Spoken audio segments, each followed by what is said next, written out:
lorsqu'on a commencé à travailler sur ce projet, la situation était celle qu'on trouve un peu partout dans les villes à la fin des années 80, c'est-à-dire un espace essentiellement dévolu à la voiture, à la circulation.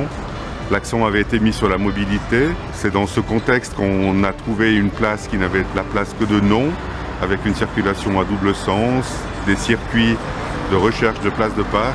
Le concept global qui guide ce travail de place, c'était de retrouver un grand vide qui se situe entre les deux villes.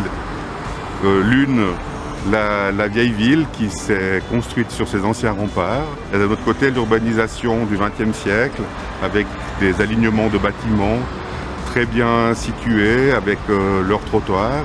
Et c'était de tirer parti de cet espace entre deux villes qui pouvait donner l'occasion de reconquérir un espace précédemment dévolu à la voiture.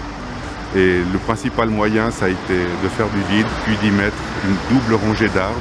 L'aménagement de la place du Midi est une première, dans le sens que c'est la naissance des zones de rencontre en Valais. C'est la première zone de rencontre, un statut routier qui est un peu particulier parce qu'il naît un peu avec cette idée de rendre possible la mixité entre piétons et voitures en donnant la priorité aux piétons. Ce qui est particulier avec la place du Midi, c'est que ce n'était pas une volonté initiale. En fait, c'est le projet lui-même, parce qu'il offrait au travers de ses différentes composantes, les arbres, les marquages au sol, etc. Alors, la plus-value qu'offre cette nouvelle place, c'est d'avoir une pratique en ville qui est une pratique piétonne, reconquérir l'espace urbain au profit du piéton et des habitants, plutôt qu'axer sur la mobilité automobile.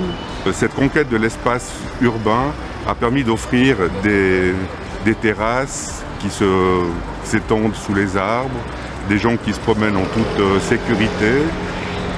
Et ce qui est aussi assez fantastique, c'est que ce type d'aménagement, il donne envie. Il donne envie à d'autres villes qui se sont intéressées à cet aménagement, et à la ville elle-même qui a poursuivi avec la place des Remparts, la rue du Grand Pont, pour au fond constituer petit à petit un centre-ville plus homogène, plus agréable, dans lequel on a du plaisir à se balader, à s'arrêter sous les arbres et à prendre un verre sur les terrasses. Et c'est ce caractère de la pratique du plaisir en ville qui a été, je pense, la plus grande plus-value que la place a pu apporter.